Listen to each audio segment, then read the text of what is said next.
आज हम सीखते हैं लेजर्स एंड ग्रुप लिस्ट।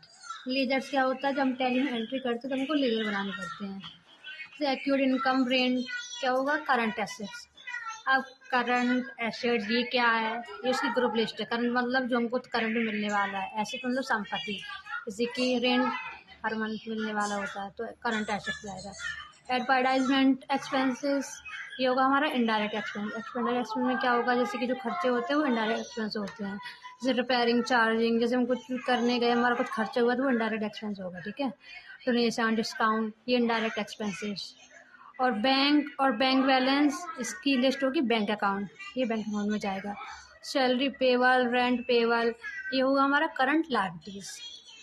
अब करंट तो वही होता है जो करंट मिलने वाला है। लायबिलिटीज़ मतलब दायित्व, किसी की सैलरी हमको देनी है, हमको लायबिलिटीज़ हुआ हमारा दायित्व हुआ, रेंट देना है लायबिलिटीज़ हुई, ठीक है। अब सेल अकाउंट, परचेज अकाउंट में जाएगा।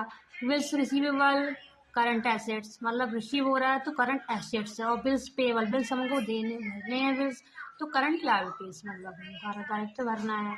और capital account, bank loan and liabilities. Building, car, furniture, machinery ये सब फिक्स एसेट्स मतलब जो हमारे फ्यूचर के लिए फिक्स है। जैसे कि कोई गोल्ड की चीज़ ले लेते हैं हम तो वो फिक्स एसेट्स होगा कि हमारे पास एक संपत्ति होती है वो फिक्स।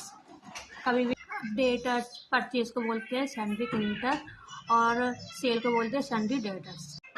जैसे एक एंट्री ले लेते हैं, जैसे कि गुड सोल्ड टू मोहित, तो मोहित कौन हो गया हमारा, मोहित हो गया हमारा सन्ड्री डेटर्स।